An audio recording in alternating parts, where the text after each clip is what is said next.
Good evening, you beautiful bunch of people. Thank you so much for being here. It's Wednesday night, it's 7 o'clock, and this is your Winter Wellness Live. Let me just turn my phone down because it's still playing the intro.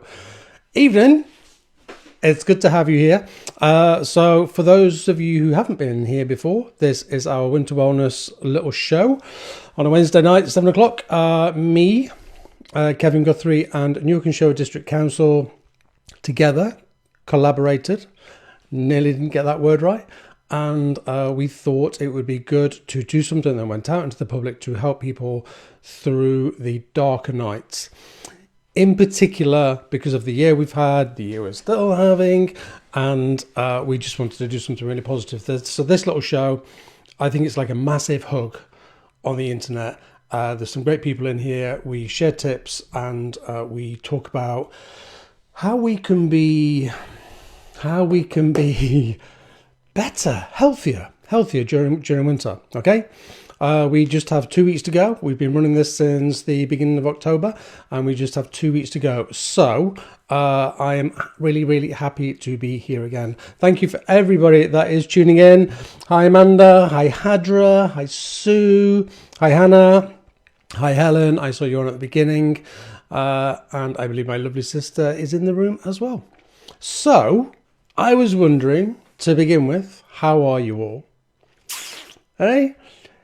There's a sense, and I feel like I say this quite a lot, there's a sense that people are struggling somewhat right now. And it feels like last week, I think there was an announcement on Thursday or Friday, I can't quite remember, I don't really follow it that much if I can help it. And I think we thought that as we came out of lockdown, particularly in the north of England, that we might have been given a bit more of a reprieve. And then we got told that we were in level 3. And I think a lot of people struggled with that. And you know what I keep saying to people? I keep saying to people that when I work with people in here, I'll say, you know, is what's happening in the world affecting you? And quite often they go, no, it's not. But honestly, I find I kind of, not that I disbelieve people, but I find it hard to believe because I think it affects us all. I think it's really hard not to be affected in some way by what's happening out there. Even if your own little world is quite safe and quite tight and you're still in work and everything like that, it's still hard not to be affected by other people's energies, which we've talked about before. Hannah's just put absolutely gutted about the tier 3. That's the sense I'm getting, Hannah, because I think people thought, another lockdown and it's nearly finished, and the difference between a lockdown and tier 3 isn't that much really, okay? We have been given a 5-day reprieve at Christmas, which is amazing. It's amazing for people for who Christmas is a really big thing, yeah? For me, I'm more a New Year person than I am a Christmas thing, so being given a reprieve at Christmas is wonderful, and I'm really happy for everybody else. But I just wanted to put that out there. How you doing? Because I'm aware that people are now really struggling, and again beginning to hit these brick walls. And hopefully we can share some tips during the next 50 odd minutes and make this a healthier winter for us all. Okay. The shops did open again today, so for people like Hadra who's in the room, that's amazing. I'm so happy that people were able to go back to their businesses. That's absolutely incredible. So, what we're going to do this evening? We are going to do some more unhelpful thinking habits, because there's quite a list, and I only got part way through the list last week. Hi Joe, welcome to the room. So we're going to have a look at those. How to just put it has been a hard week with the ups and downs.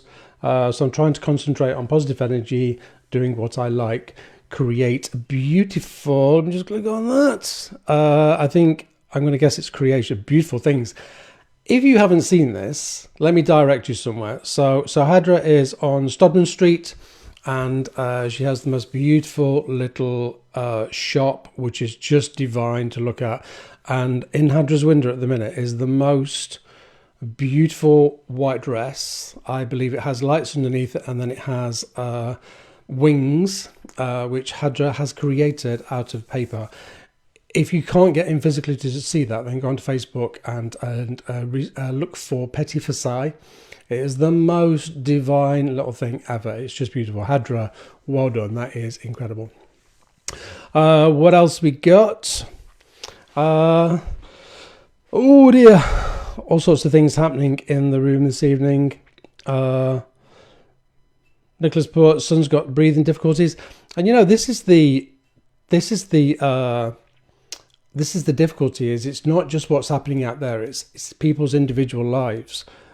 There's all of that happening, but then we have individual lives as well, and people have like illness to contend with, and then tier 3 and all of that. So it does just make it that little bit harder because of people's individual circumstances. So I completely respect all of that. Right, let's crack on with some further, welcome Julie, some further unhelpful thinking styles. So we're going to start with compare and despair. So remember that when we do these, most of these are attached to our baseline survival need. As humans, our baseline is that we want to survive. So most of these thinking styles have been developed to help us stay on the back foot, on defense, and protecting ourselves. The difficulty with nearly all of these thinking styles is they are not good for us. They are simply not good for us. Just before I go over these, let me quickly recap, and I'm doing this from my head. Let me quickly recap some of the things that we've done over the last few weeks. We've done a lot of unhelpful thinking styles. We did black and white thinking a couple of weeks ago. We looked at the conscious and unconscious mind and how they separate. So remember, with the conscious and unconscious, this part, you know, the conscious and unconscious part of the mind, and learning that piece of like psychoeducation, we call it, right there, is really important, because a lot of our habits and behaviors come from the unconscious mind. So, you know, when we use phrases like, oh, just be more mindful, just be a little bit more aware, just be a little bit more conscious of what you're doing, that's what people are saying to you. Although I'm not sure they know what they're saying. And what they're saying is, be more aware of your actions. Because I don't know if you remember, but 93% of the day is spent on average in the unconscious mind, doing habits and behaviors that have just been programmed in there for the last 10, 20, 30, 40, 50 years. However long they've been in there. So if we want to change some of those habits and we want to change some of our thinking and our behaviors, then we have to almost like go in there and grab them, recognize them, and then change them. Okay. So if I recognize that, I don't know, I eat too much chocolate, then I have to be consciously aware of it first.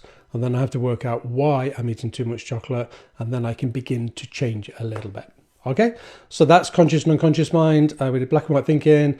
We did the whole thing around taking vitamin D. It's really important at this time of year that we take vitamin D. We need it. We don't get a lot of sunshine out there. And when we do get sunshine, we don't get a lot of vitamin D from it. So we need a vitamin D supplement. Nearly everybody needs that, okay? So please get on the vitamin D just for the winter. What else have we done? Good grief, we've been here for weeks. We've done all sorts of things. We've answered people's questions. Oh, that's important. Keep remembering things. So that's important. So remember that you can ask me anything you want. Please fire your questions in. I have a couple of questions that people have sent in privately because they don't want their name attaching to them. So I'm going to go through those questions later. But please, if you've got anything that you don't mind other people seeing, because obviously the feed is here. And sorry, as I look that way, I catch the feed. And as I caught the feed, somebody put, you do eat too much chocolate. Thank you very much for that, Joe, for that, what felt like a judgment right there. You're probably right. So I'm not going to take it as a judgment. Just made me giggle. So yeah, if you've got any questions, fire them in. And then I'll try and answer them. Okay. As I've said before, if you can ask me how to make a, apple strudel from the start, I might not be able to help you, but anything to do with the mind and health and well-being, then I should be able to help you with that. Okay. The other thing that I wanted to say has slipped my mind, but I'll come back to that. Okay. So compare and despair. Seeing only the good and positive aspects in others, and getting upset when comparing ourselves negatively I can't say it negatively against them. And then it says, am I doing that compare and despair thing? What would it be? What would be a more balanced and helpful way of looking at it? So, we do that thing in life, and I think we nearly all do it, where we look at other people and go, they're doing better than us. He's way slimmer than me. He's way more successful than me. He drives a way bigger car than me. He's got a way bigger house than me, and all of those things. And we compare that. But the truth is, we don't really know their life. We just don't know what their life is. So we don't know the full extent. We don't know whether they're in debt for all of that stuff. But we do that compare and despair thing where we instantly drag ourselves down to big other people up. It's really hard for us to be positive about ourselves. I've just remembered what I was going to ask you to do. I knew it would come back to me. I was going to ask you to share.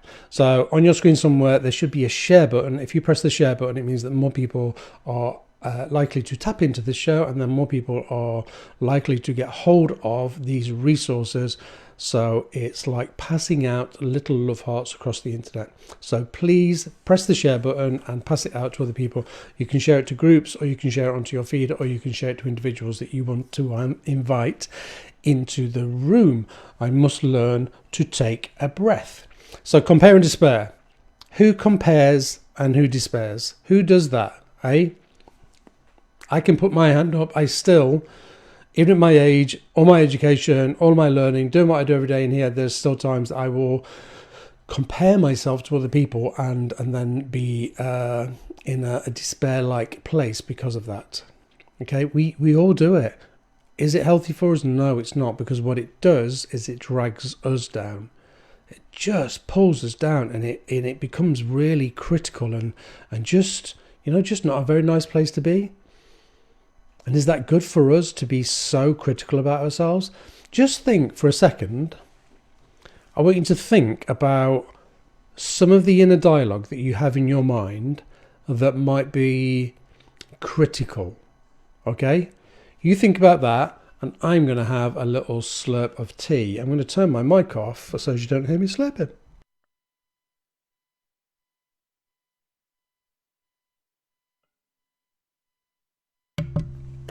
Thank you.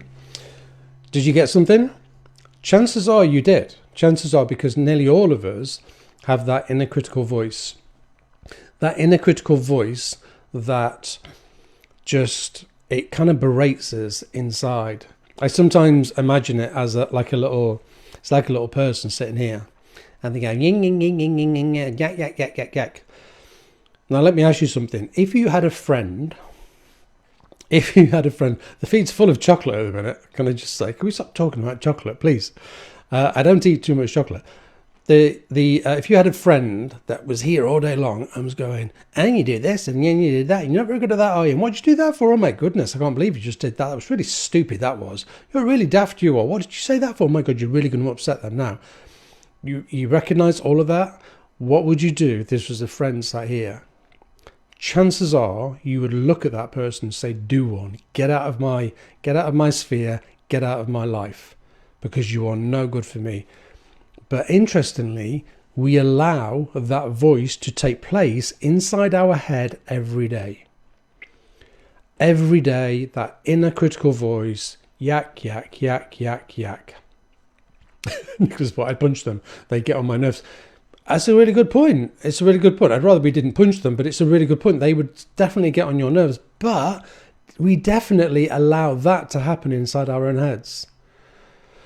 A few weeks ago, we did a little thing that I call Hear It, Challenge It, Change It, where we hear this, then we challenge what we hear, and then if it's not good for us, if it's not healthy or helpful, you remember that one we did, then we change it. Because if it's not healthy or helpful for us, then we're getting rid of it. We are done with that, okay?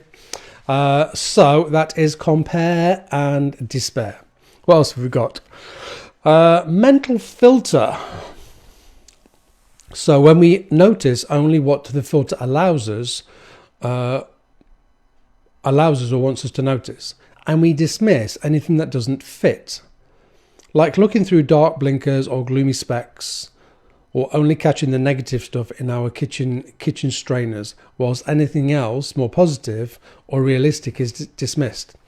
Right, so here's the thing with this. I have a lot of people that say to me, "Oh, I've read a really good book, and yeah, I'm reading books. I'm kind of doing my own stuff, and I'm growing because I'm reading my own books and I'm watching programs and stuff like that." Here's the thing: when we read books, our mind will filter out the stuff that it does not want you to latch onto. So you could physically read the words, okay, but then your mind will dismiss them. Whereas if you're sat in a room with somebody, and again, this is not a sale for therapy, honestly, it's not. When you're sat in a room with somebody or you're having a conversation with somebody, then that somebody can then help challenge you over why you dismissed a certain thought. Yeah? A narcissist I've only ever once seen a narcissist in this room, in my office, in therapy, and that particular person was sent by their partner, and that particular person lasted once. And that's because in a narcissist's mind, they are not wrong. But even in like everybody's minds, we don't want to necessarily see, not the bad, I don't like that word, but the things that we aren't quite so good at. Yeah? I can be a little bit grumpy. Holding my hands up, I know it's hard to believe, I can be a little bit grumpy and a little bit moody sometimes, and I can get a little bit tired. Okay, I know that's really, really hard to believe. I'm joking. But I have to own that because actually I am a little bit grumpy. So if we are able to own stuff, and if we are able to manage our mental filter to see the whole picture, the other way that we might use a mental filter is by I don't know, being with somebody. So let's say you have a really lovely setup and you have a really lovely life and everything's good, and you've got kids there, you've got kids on the way, and you get this sense that something isn't right with your chosen one, your loved one. It's sometimes really hard to see that because we don't want to admit that actually maybe we chose the wrong one. Maybe we're looking at a separation or do you know what I mean? It's really hard, and our mind again won't want us to go there, because if we're settled in our little beautiful little setups, then it's really hard for us to get to that point where we go, "Oh, it's not right, I've got to go." And I know that because I've done it I've done it on more than one occasion, and it's a really horrible moment. And I remember each of those times that I did that, and it was a really horrible moment where I would have to go, oh, it's not right, I have to go. And then I would have to move on and go through the upset of moving house and separation and all the rest of it. So, Debbie's fault. I'm an eye roller when the yakkers start yakking. Yeah, but Debbie, what do you do when your own yakkers start yakking? These ones in here, you know, the little voices inside our heads. Just a quick one on that phrase there, because when I refer to the little voices inside our head, traditionally that phrase has a lot of stigma attached to it, because people go, "Oh, can you hear voices inside your head?" Well, the truth is we all have voices inside our head. All of us have an inner dialogue. It doesn't make us crazy. It's our thoughts, our thinking, our inner dialogue. Okay? So when I say that, I'm not referring to anybody as being crazy, because we all have an inner dialogue. I can hear mine acutely nearly all the time. What else do we have in the feed? That was the chocolate discussion. No judgment here. We both love chocolate. Orange chocolate. Yeah, Joe? Orange chocolate. Welcome, Gail, into the room. So that is mental filter. So mental filter, in a nutshell, we filter out the things that don't suit our mind, and then we allow through things through that do suit our mind. I'm desperately trying to think of another way that I can explain that to you. It's hard for us, let me put it this way. It's hard for us to see our not so good points, because if we see our not so good points, then we potentially, or the mind thinks it potentially puts us at threat. Because if we aren't perfect, and we're not perfect, none of us are perfect, then the mind thinks, the primal mind, this is all about the primal mind thinks that we are then at risk. But the truth is, none of us are perfect. None of us. We have to remember that. None of us are perfect, and life isn't perfect. This year has been a little less than that. It's not been a great year all round. But generally, life will throw things at you. Life will give you a flat tire, or make you late for work, or stop the alarm from going off, or give you an illness, or life will do that. But it's definitely how we negotiate all of that. It becomes harder when we get a few of those hitting us all at the same time, or within a 48-hour period. Then it becomes much harder. Debbie's put, I quite often roll my eyes on my own yakkers with a silent giggle. I love that, and what a lovely way to approach it with a silent giggle. However, we mustn't give them too much credit, because it's usually rubbish. When our inner yakkers start saying, "Oh, you're not very good at that, are you? And what did you say that for?" Or, "Oh, you're bound to have upset them," then that's usually very critical, and being very critical like that isn't necessarily good for us. Welcome, Sue, into the room. Right, another unhelpful thinking style is judgments. Let's have a look at judgments. Who doesn't judge? We were talking about judgments earlier, weren't we? Making evaluations or judgments about events, ourselves, others, or the world, rather than describing what we actually see and have evidence for. I'm making an evaluation about the situation or person. It's how I make sense of the world, but that doesn't mean my judgments are always right or helpful. Is there another perspective? So another way to look at judgments is when we look at unconscious bias. Unconscious bias is when somebody walks into a room and we make an immediate assumption about who they are.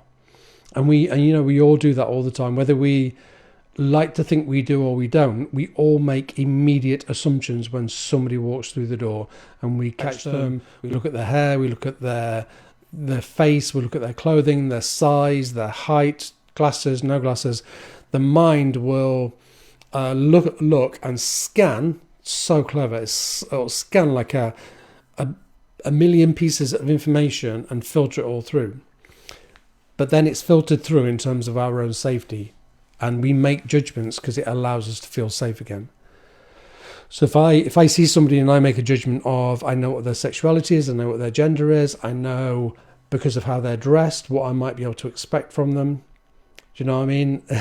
It's like, he says, holding his arm out full of tattoos. It's like the judgment that used to be made on tattoos. It's less so now. Honestly, it's less so, and more. When I first started doing the work that I do now, I would never wear a short sleeve t-shirt, never, and I wouldn't do that because of people's assumptions and judgments on me, and I was fearful that people would not take me seriously because I had tattoos on my arm. And now, more comfortable, feel more ease with myself. Am I cool with my tattoos? I'm absolutely cool with my tattoos. It does not make me a bad person just because I've chosen to decorate my arm with ink. Okay, but that's judgments. But if we see somebody, and again, I can do this, if I saw somebody walking towards me and, I don't know, they had piercings and they had the hood up and there was tattoos and big Doc Martens. I wear Doc Martens as well, by the way.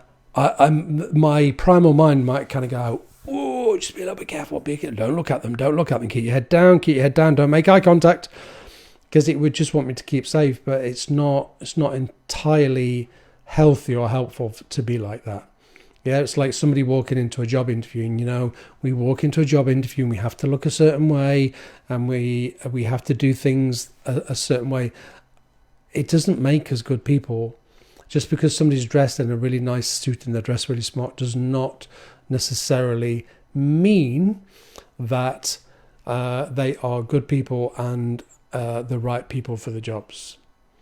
So what we have to do with that is we take the unconscious bias, because that's going to happen like that. It's just going to happen really quickly. We're going to take the judgments, and then what we're going to do is we're going to set them aside and put them right here, just at the side of us, and then we're going to work with the person that's in front of us. And I try and do that in therapy all the time. And again, even being a therapist, I will not get it 100% right all the time. And yes, I have definitely made judgments on people that have walked through this door. Definitely, without a shadow of a doubt. And then what I do is I take them, because I'm not perfect, and I sit them right here at the side of me. So I don't dismiss them, but I just keep them there. And then I work with the person in front of me, and I give them a chance. And I give them a chance, and then I get to know the person. And more often than not, my judgment has been completely off and not right. Unless it's a good judgment. You know what I mean? We think about judgments, but we think about them in a negative way, but they're not always necessary. Okay? Remember this feed. Please share. It's like passing out little love hearts across the internet. Go on, pass some love out. This is a really good resource. The other thing you can do with this is you can, because after we finish doing our little thing here when we're recording, we can then it lands on Go Through Therapy's Facebook page as a recording, so that can be passed out as well. So direct people to it, share it with people. This is all about winter wellness. Even though there's a heavy focus at the minute on thinking styles, the being healthier in the mind makes us healthier in the body. So it's very, very holistic. Okay. Remember, my basics are. This was a question that came in actually. Somebody sent me a question and says, "What are your basics in terms of being healthier, mentally healthier, and kind of physically healthier?" And my basics are: be outside every day, eat good food, stay away from stimulants. Yeah, let's leave it at a top three. My top three are outside, get some movement, get some fresh air, get some daylight onto your skin some way, good food, and stay away from stimulants. Stimulants are stay away from stimulants or manage your stimulants. So stimulants are things like caffeine, sugar, and alcohol. Maybe high-fat foods. But high-fat foods wouldn't stimulate you. So that's why I keep it to stimulants. Caffeine found in coffee, caffeine found in tea, caffeine found in fizzy drinks. Caffeine, sugar, we all know where we find sugar. And what was the other one? Alcohol. Alcohol is also a stimulant. And of course, drugs and alcohol. They are all stimulants, and they will all mess with our heads. I'm never going to say to you, don't do them. I'm never going to say to you, stay away from them completely, because that's not my job. That's not why I'm here. But I am going to ask you to monitor them very closely. If I'm working with somebody in here who, I don't know, stay away from, sorry, I got completely sidelined then. It's really hard talking this way and then catching the feed there. So Amanda put, this is what I nearly said. Mine is stay away from negative people. I love that. Stay away from negative people. Mood hoovers, people that aren't, people that don't lift you up, people that don't allow you to breathe, people that are always pulling you down. Stay away from them, because we just know they're not good for us. That becomes more difficult when they are close friends, partners maybe, and family members. It just becomes a lot more difficult, but it can still be managed in a way that is healthy for you. I want to mention Christmas a little bit later on as well. What was I talking about then? Oh, I've gone off. I've completely gone off track. I have no idea what I was talking about. It's completely gone. So I think I was talking about holistic well-being. So they were my three top tips. Somebody did message in and say, what would be my very, very top three tips?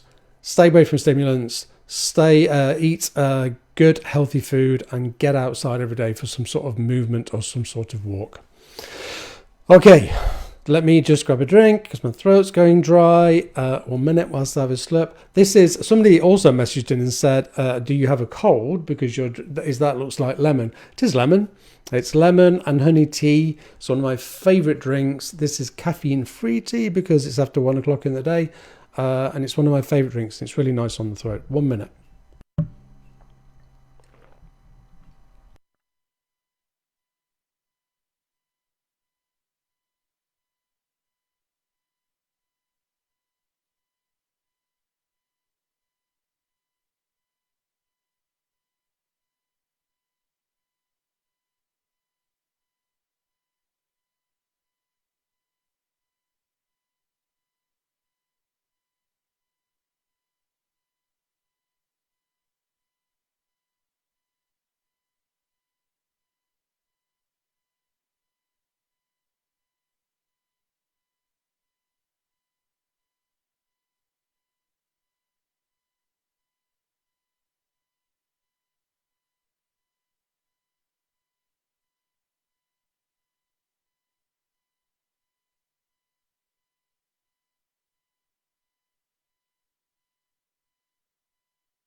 sorry.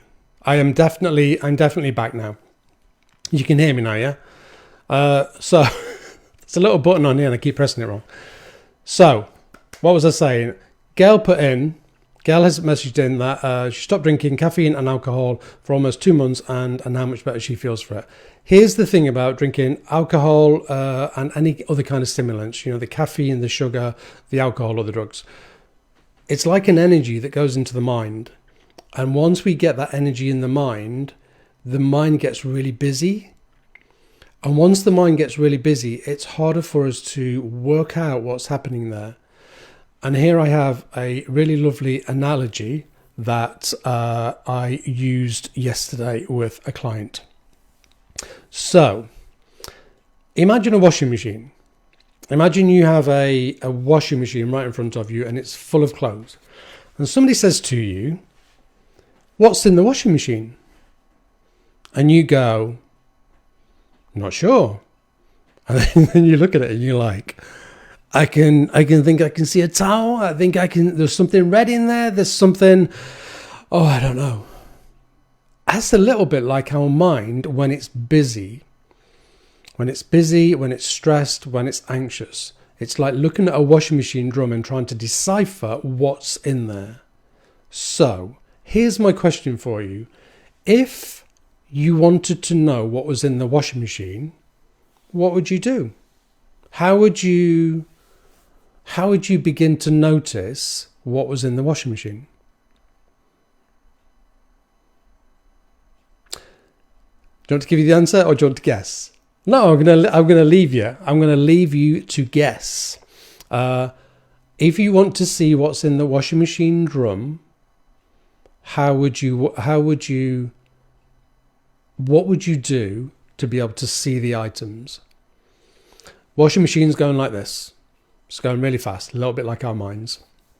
What would you do if you wanted to see into the washing machine drum? Okay, I'm going to come back to that. And I'm going to go on to memories as a thinking style. Current situations and events can trigger upsetting memories, leading us to believe that the danger is here and now. I think I read this when my mic was off, sorry. Rather than in the past, causing us distress right now. So here's the thing. Do I want to tell you this? Is this too much personal information? No, I think it's fine. I've been in a little bit of conflict this week with a friend. And at one point, an email came through from said friend, and we never email, it's always text or messages or phone calls. So then this email came through and I was like, whoa, this has gotten serious. We're emailing now. This is really serious. And I started to read the email and I could feel my heart going like this, and it was pounding, absolutely pounding. And it was really, really jumping. And I was like, oh my goodness, what's happening here? This is like... And I could feel myself being triggered. And then I went, oh, I'm being triggered. You remember a couple of weeks ago we talked about triggers? And I was being triggered into an event 6 or 7 years ago during a breakup with an ex, where there was a barrage of really nasty, unhelpful, really horrible emails and texts and phone calls and being stalked and all sorts of different things. And I was being triggered. So I started to feel all these things when I was reading this email last week, and I was like, oh, it's not that. I was just being triggered. So that's a really good example of memories. So what happens is that the traumatic event of 6-7 years ago is stored in my memory. Then I open up an email, which isn't overly pleasant, but neither is it really traumatic. And then I'm triggered back into a bad place. Luckily, I have enough mental health knowledge to recognize what was happening to me, and then I was able to sort it out and go, this is not real, this is a past event, it's fine. Now read the email from your friend that you're having a bit of conflict with and sort it out in a more rational way. Okay, so that's a really good way. Our memory kind of thinks it serves us to protect us, and actually it doesn't always. A really classic one on that as well is grief. So sometimes if we haven't grieved in the past, if for whatever reason we didn't get around to grief, if we were too busy, if we didn't want to grieve, if we felt we couldn't grieve because we didn't want to feel the pain, then at some point it will always come back and get us. And what happens is when we go through another set of grief, it usually attaches itself to the previous grief that wasn't processed, and that memory comes back, and it makes it doubly as bad for the current grief. So memories can be really, really prominent, and that's why it's really important that for all of those little events that we process them. And I know you don't want to hear that, but think about it this way. Another analogy for you. It's like walking through life surrounded by boxes that we drag with us. And actually what we want to do is we want to process as many of those boxes as possible, because then we can go through life a little bit lighter. Okay? Memories. Okay. Becky's always put, press pause on the cycle. Pause in life. Oh, I like that. And I'll tell you why I like that, Becky, because that's it. You're definitely going in the right direction. Teresa's put, stop and look. Yeah, but how do you stop? How do you stop doing that? Stuart's put, stop the washing machine, open the door, and take out one item at a time. Ooh, that's good as well. You've been doing some work. So stop the washing machine. How do we stop the washing machine? Meditation, long walks, burn off energy. So here's the thing with the washing machine and trying to work out what's in there. Go for a long walk, do some exercise, go for a swim, go for a run, because that burns off energy and it slows the drum down. Yeah, to use that analogy right there. So that's really good. So burn off some energy. Secondly, we do things like meditation, Pilates, deep breathing, all of those things that I've talked about for weeks and weeks that slow us down. And then once we slow it down and we slow the drum down, we don't stop it really, but we slow it down so then we can see eventually what's in there. And if we can stop it, which would be the ultimate, then like Stuart says, we take stuff out one by one and then we begin to recognize what's in there. Yeah? Sounds pretty easy, doesn't it? Does sound pretty easy. It's not...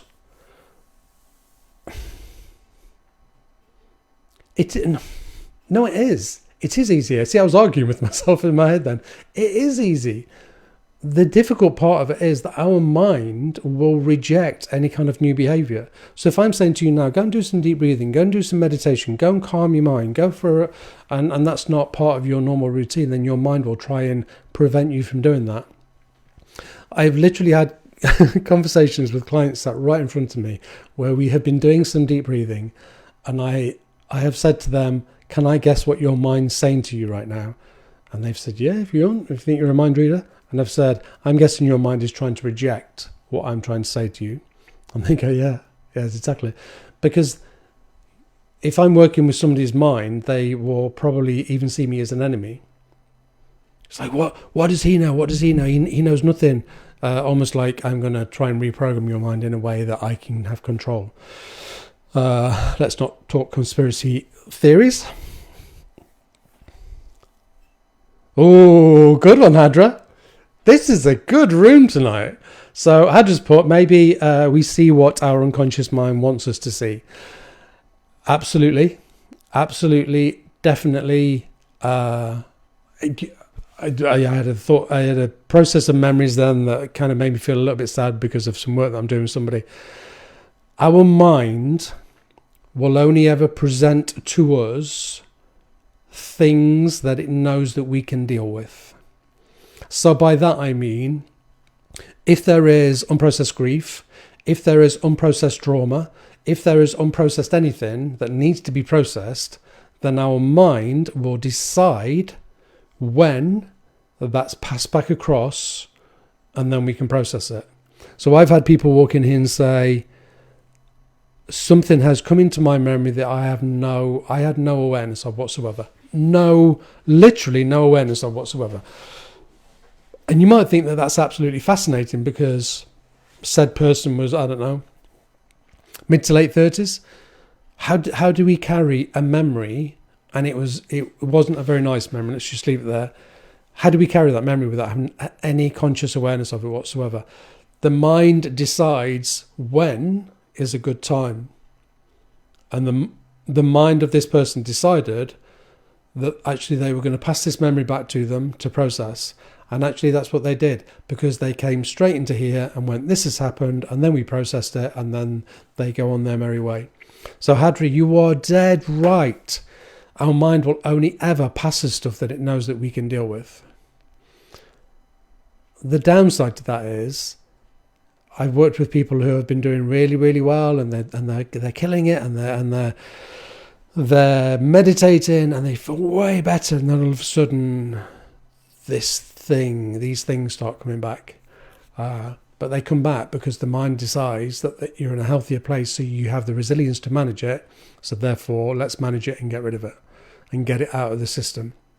There's a really good book that I don't recommend you read called The Body Keeps the Score. And the principle of the book is that our body, not just this, but our entire body will keep the score of anything that has happened to us in the past. And it's better that we process it and get it out the body than it live there, because if it lives there, then we live with that discomfort for all of our lives. Debbie has put, this is a brilliant analogy, when I'm at my lowest, I put Alexa on and clean to burn energy, and then I process things better. Being in lockdown as a vulnerable person, I didn't come out until August, and this is what helped me. Music. Again, thanks, Debbie. I love that, and I love music. One of my go-to playlists is, it's a really weird, well, it's not weird for me, I love it. It's Yazoo. They had an album when I was about 15 years old called Upstairs at Eric's, and when I listen to that, I get transported back to that 14 or 15-year-old me who was pretty miserable, I have to say. It wasn't a great time, but somehow it lifts my spirits. I haven't quite worked out what's happening there, but yeah, music's amazing. Music's absolutely amazing. Rule of thumb on music, if you are feeling down, and don't put something on that's really, really bouncy, put something on that's just like 1 or 2 levels up from where you feel you're at. Because if the contrast's too much, then it becomes too much and the mind can't hack it. Similarly, if you're bouncing off the walls with anxiety, then put something on that just brings you a level down, and then just keep reducing it like that. Almost like beat by beat, just go down a little bit. Okay, but music is, we have all of these great, amazing sayings around music. It really is. I was listening to a song. Get in, Joe. You love Yazoo. Upstairs at Eric's, literally my all-time favourite album ever. Oh my goodness, I love it. And there's one song on there that if I hear it, I dance. I just have to dance in the house, usually on my own, but I have to dance. But honestly, it just lifts my spirits. It's amazing. There was a song on the radio earlier, and I think it's a charity song that they've released. And it was about hope. And it was on BBC Radio 2, I believe. I heard it, and it was about hope. And I remember listening to it, and I was like, oh, what an amazing song to release at this time, because we all need a little bit of hope. And I wanted to, because somebody asked about hope. How do we look forward with hope? What a fantastic question. So, how do we look forward with hope? I would say keep it realistic. And by that I mean, do I think that I can go to Mexico in January or February for 3 weeks? No. No, I don't. Do I think that maybe by spring I might be able to go away in the UK again?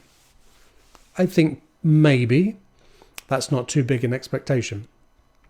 Do I think by the latter part of next year that we will be on the top side of what's currently happening? Yeah.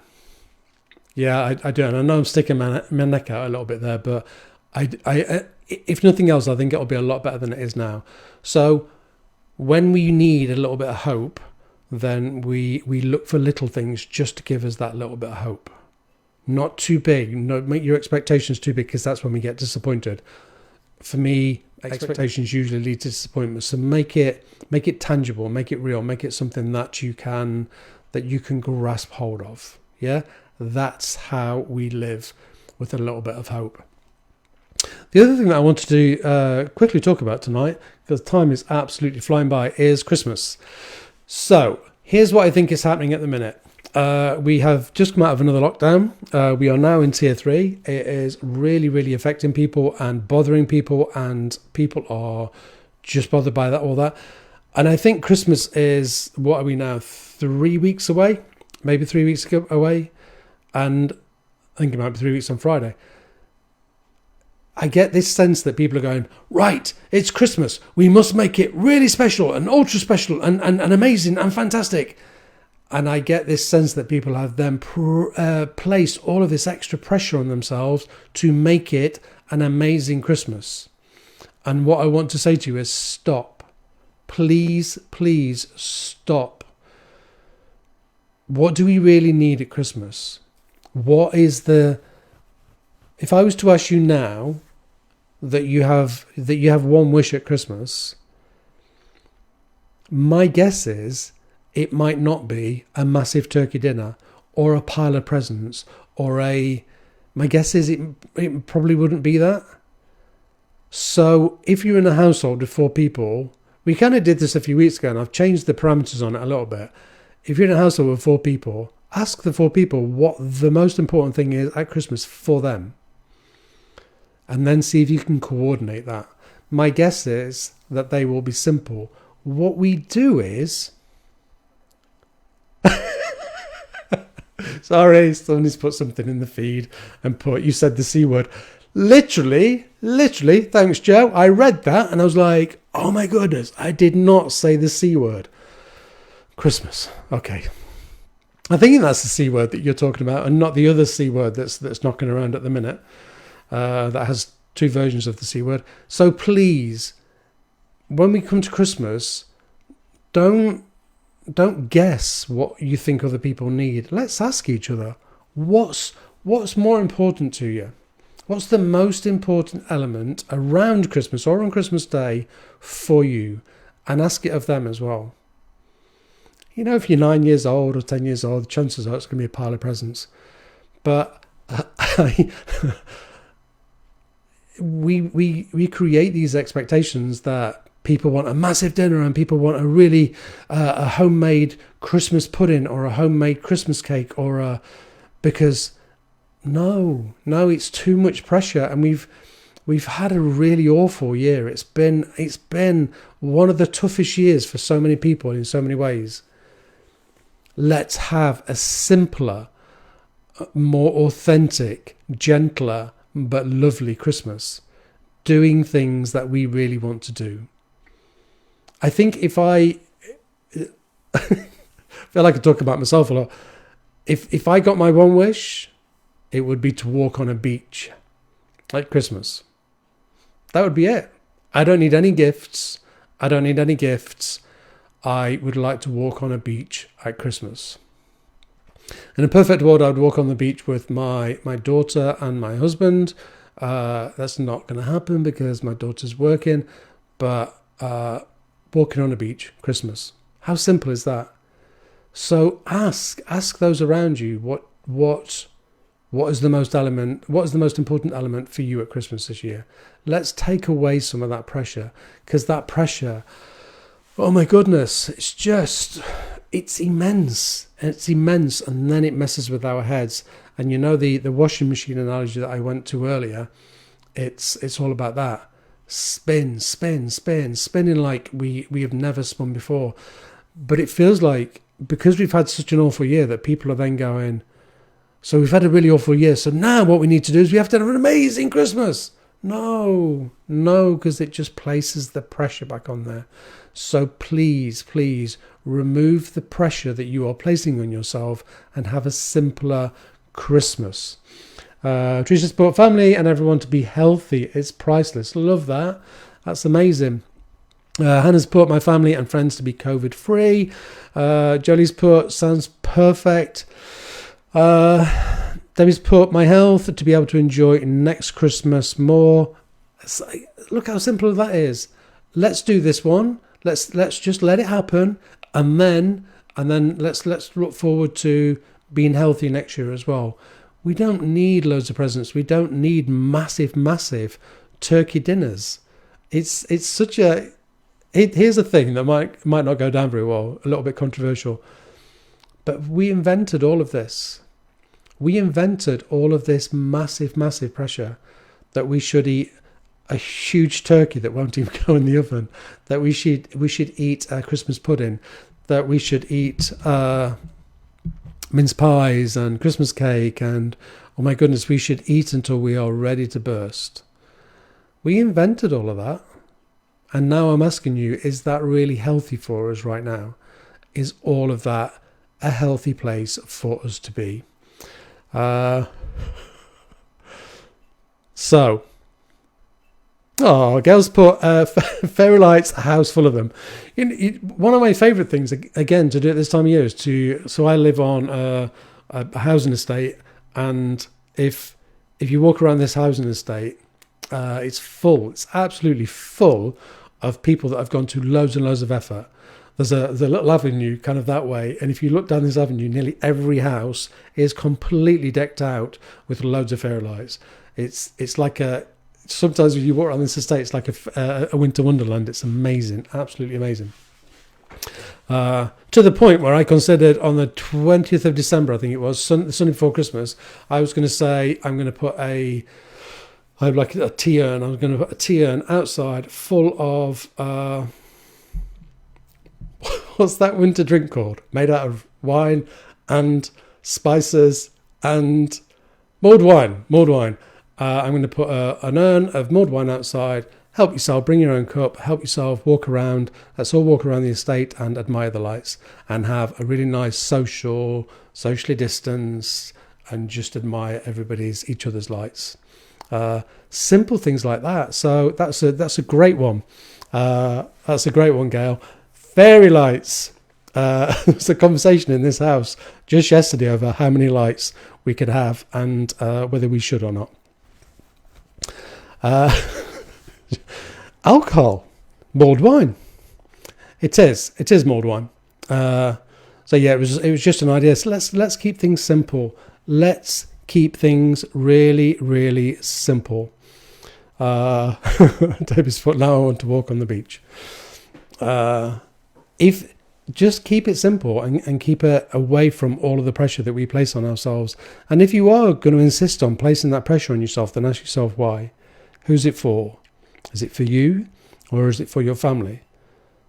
If we haven't actually asked them what they really want, then why are we doing it? Because we're making massive assumptions on what we think they want.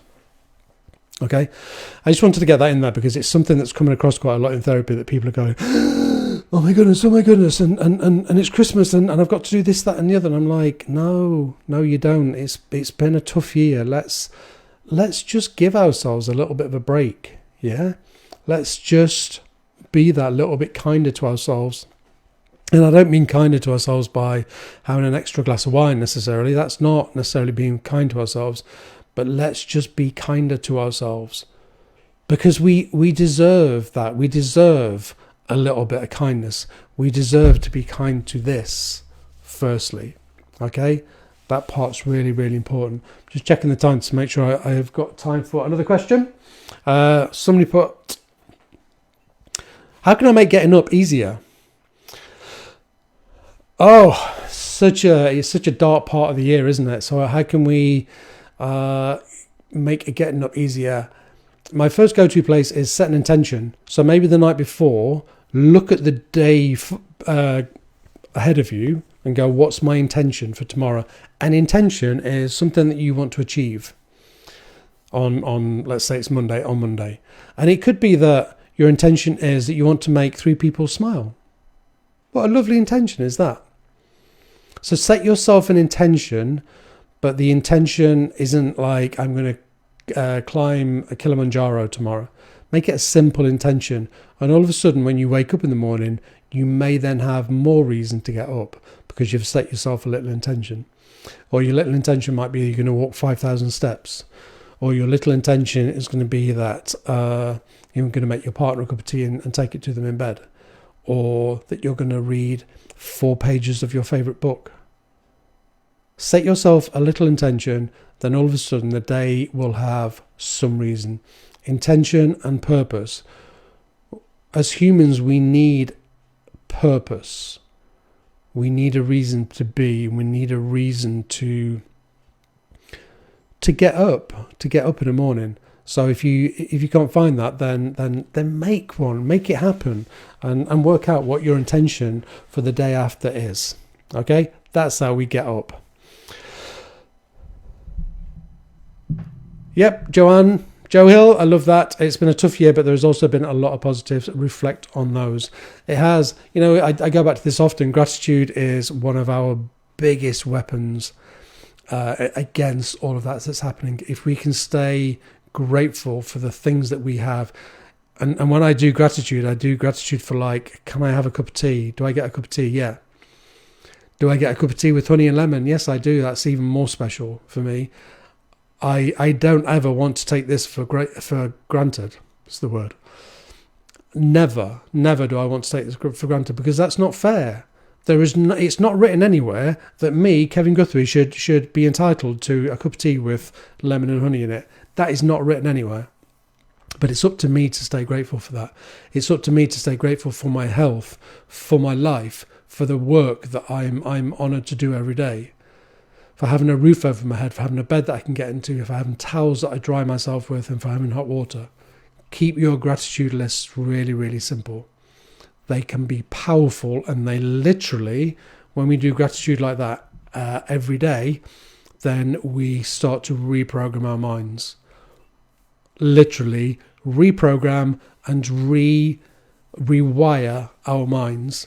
And as we reprogram and rewire our minds, our thinking will change and become different.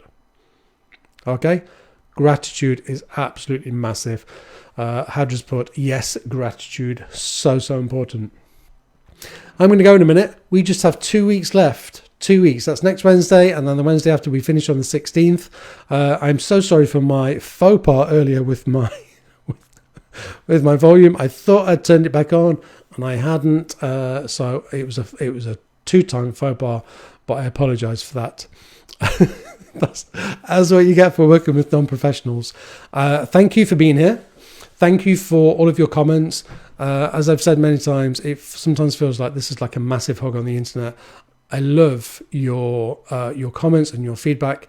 And honestly, this wouldn't be anything like it is without your input there. Your input there is what makes it what it is. So, and I know that sounds cliche because, people say it all the time, but it is true. It is true. It would be pointless me sat here just talking to myself. Your comments and your feedbacks give me energy and give us something to work towards. Okay? 2 more weeks. If I've missed anything over the last few weeks that you want me to go over again or that you want me to talk about, then please message me. You can message me privately, and I will try and pick that up and highlight it and make sure it's used. Don't have to use your name. It can all be done completely confidential. I'm a therapist. I'm quite good with confidentiality. Okay, so I'm going to go. I wish you a really, really pleasant week. I hope it's okay. Remember your gratitude. Remember setting intentions, and remember to remove some of that pressure for Christmas. Yeah, remove it. Get rid of it. It's not good, and it's no good for us. Let me just find my end frame. I think that's my end frame. I'm going to go make some dinner. Thank you. Love and peace to all. I will speak to you next week. Bye.